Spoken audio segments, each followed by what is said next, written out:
Smo pripravljeni? Ma pejmo! Živjo, Metka, in živjo Tadeja. Živjo! In živjo 1100 in še nekaj ostalih udeležencev letošnje postne akcije Prisluhni besedi, ki je potekala pod geslom Stojte trdno v veri. Ja, jaz sem začela tam januarja razmišljati, ko se je svetopisemski maraton končal, ko sem bila še čisto navdušena za Božjo besedo, kaj bi bilo leto za postno akcijo, in sem si rekla, mogoče pa res nekaj na temo vere, ker vsi to zarabimo v teh dneh, so negotovi časi, rabimo, da se nekje zasidramo in trdno stojimo, in tako smo začeli. Pa sem pa začela z rokom tuhtati, dokdaj mora biti to posneto, a ne? Ja, kdo bo vse to napisal? Dela s tako akcijo je toliko in smo na svetopisemski prav razmišljali, kako bomo mi to speljali. In smo tudi molili za to, da naj nam Bog, če hoče, da to delamo, pač pošlje tudi nekoga, ki nam bo pri tem pomagal. No, in nam je poslal Tadejo. Ja.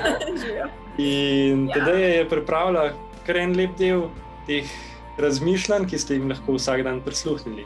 Tadeja, jih je vse prebrala, ne? In vse prebrala, seveda. Tako.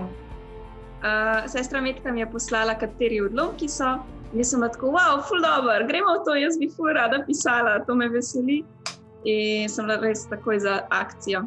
Pa ko sem začela, sem videla, da to traja malo dlje časa, kakor sem pisala, tako da sem prosila Metko, sestra Metko, če lahko prevzame nek del, dosti velik del teh razmišljanj. Tako da, hvala, sestra Metka. Sem pa potem v studiu z Rokom to posnela in prav fancy sva se počutila. Ja. Mogoče, Rok, še malo poveš, koliko ljudi to spremlja, pa, a veš, da malo slišimo, koliko nas je, a ne? Ja, se pravi, zdaj tole postno akcijo izvajamo zdaj že vsaj 4 leta. In ja, v tej akciji vsako leto je več naročnikov. Letos vas je bilo že več kot 1100, 1108 na zadnji dan. In kar pomeni, da v bistvu v celotnem postu, kjer smo poslali, se pravi, 47 dni razmišljanja, smo poslali v bistvu skoraj 50,000 mailov. In kar kažejo analize, ki jih vidite nekaj podatkov tudi, ste te maile tudi kar redno odpirali, klikali, se pravi, poslušali razmišljanja. In v bistvu to je za nas eno tako dobro znamenje, da je akcija še kako potrebna, sploh zdaj v teh časih. Ampak ja, to so statistični podatki, a ne? Mogoče za koga malo preveč suhoparni, a ne, Metka? Ja, zdaj tisti, ki pa radi tudi kaj napišete, kaj ste doživeli, pa bomo zelo, zelo hvaležni, če boste izpolnili anketo, ki jo najdete spodaj, ker to nam zelo veliko pomeni. Pol vemo, kako nadaljevati naslednje leto, kaj bi si želeli. Tako smo letos recimo dodali filmčke, a ne, ob nedeljah, ki je bila taka nova stvar. 47 dni pripraviti in izvesti, se pravi, pripraviti besedila, izbore, posneti, zmontirati, objaviti, promovirati, in vse to potegne za sabo predvsej enega dela in predvsej tudi enih stroškov. Tako da bomo hvaležni za vsak vaš dar, ki ga namenite, da bi lahko ta projekt, te postne in adventne spodbude še naprej pripravljali. Seveda pa smo veseli tudi vsakega daru za nadaljnje snemanje Stare zaveze, ki je v teku, in Bog daj, da z vašo pomočjo kmalu tudi boste lahko tudi celotno Staro zavezo poslušali v audio obliki. Naslednja taka akcija bo za advent, tako kot zdaj že par let.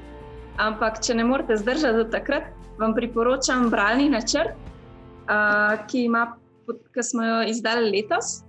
In ima tudi tako svetopisemski odlomek, potem kratko razmišljanje in izziv. Ja, in to ne samo en bralni načrt, kar 2 smo izdali. Ja, to je 30-dnevni, jaz pa tukaj še držim v roki 7-dnevnega. To pa je recimo za koga, ki še ni tako domač Svetem pismu, pa mu lahko date drobno pozornost, darilce, da ga malo navdušite.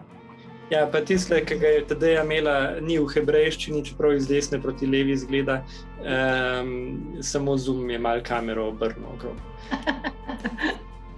Ok, kaj naj še rečemo zdaj za konec? blagoslovljeno veliko noč, dajte res uživati in dajmo se veseliti tega, kar je Jezus naredil za nas. Pa naj vas ta Božja beseda, ki ste jo poslušali, še dolgo drži po konci. Tako, da bi stali trdni v veri. Ja, trdni v veri. Vesela veliko noč. Srečno, lepo praznujte z Bogom.